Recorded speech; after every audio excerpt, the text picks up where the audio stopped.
भारत के खिलाफ एक नई किस्म की साजिश रची गई। एक नया वर्ड कॉइन किया गया, इसे सोशल मीडिया पर वायरल कर दिया गया और अलग अलग तरीके से ट्वीट किए गए।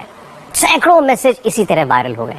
पिछले 3 दिनों से जो खबरें सोशल मीडिया पर इस्लामोफोबिया के नाम से वायरल की गई, जो ट्वीट्स अलग अलग तरीके से लिखे गए, आज हम इन सबको डिकोड और आपको ये बताएंगे कि ये पूरा प्लान कहाँ तैयार हुआ, कैसे तैयार हुआ और इस साजिश के पीछे दिमाग किसका था।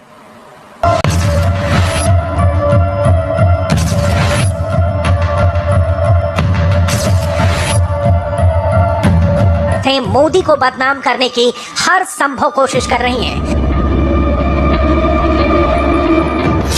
पाकिस्तानी अखबार डेली टाइम्स ने लिखा, भारत ने अरब देशों को नाराज कर दिया। जियो न्यूज की हेडलाइंस थी, भारत में तेजी से बढ़ते इस्लामोफोबिया को रोकने की जरूरत। डॉन अखबार ने लिखा कि कोरोना वायरस को मुसलमानों और पाकिस्तान से जोड़ने में भारत बुरी तरह नाकाम रहा। सिंगापुर के अखबार द स्ट्रेट्स टाइम्स ने छापा, भारत में कोरोना के साथ साथ इस्लामोफोबिया भी फैल रहा है। यूरेशियन टाइम्स में छपा कि क्या ओमान की राजकुमारी ने इस्लामोफोबिया के मुद्दे पर नरेंद्र मोदी को धमकी दी है। आज आप ये जानकर चौंक जाएंगे कि इन सारी हेडलाइंस में कैरेक्टर भले ही अलग अलग हों, लेकिन इन हेडलाइंस की स्क्रिप्ट जिस जगह से लिखी जा रही है वो जगह एक ही है। हम उस जगह की भी बात करेंगे।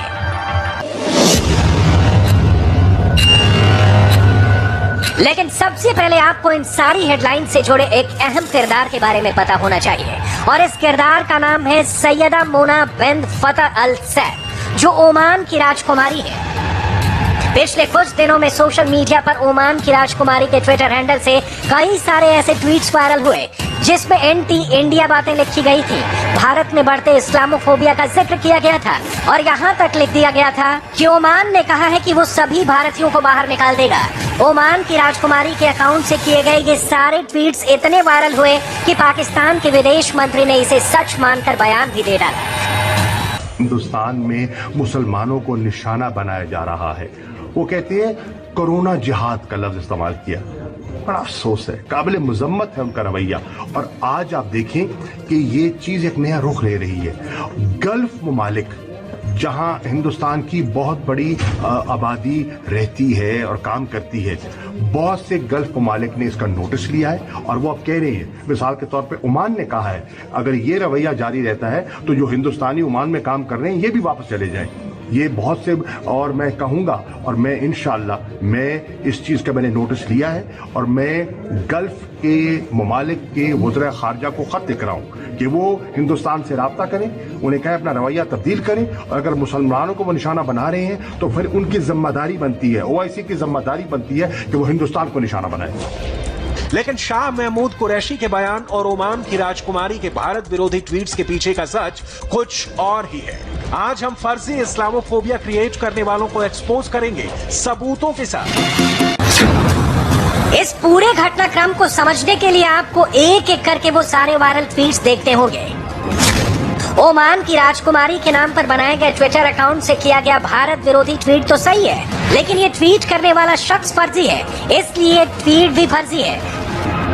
ध्यान से इस ट्विटर हैंडल को देखने पर पता चलता है कि ये ओमान की राजकुमारी के नाम पर बनाया गया एक पैरोडी अकाउंट था।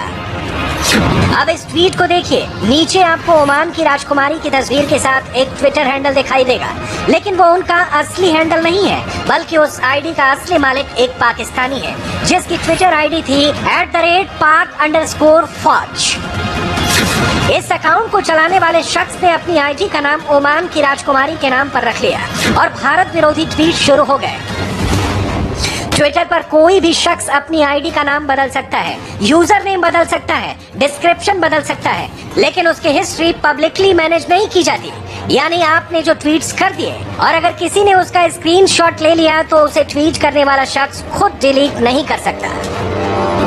पाकिस्तानी हैंडलर ने चालाकी से अपना प्रोफाइल तो चेंज कर दिया, वो ओमान के शाही घराने वाला भी हो गया, लेकिन उसकी चोरी पकड़ी गई। अब उसके कुछ और सबूत देखिए। बाबरी मस्जिद बनाओ का संदेश वाला ट्वीट करने वाले इस ट्विटर आईडी का मालिक वही @pak_फौज था। BFI के बैनर हाथ में लिए बच्चे की तस्वीर भी इसी आईडी से पोस्ट हुई थी, लेकिन अब ये सारे ट्वीट्स डिलीट कर दिए गए हैं।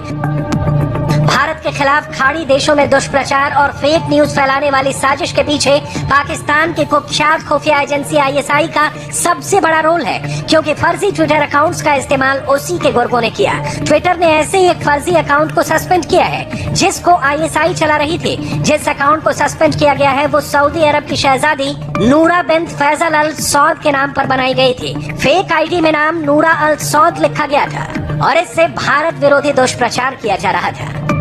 पानी सिर से ऊपर चला गया तो खुद ओमान की राजकुमारी मोना बिन्त फतह अल सैद को सामने आना पड़ा।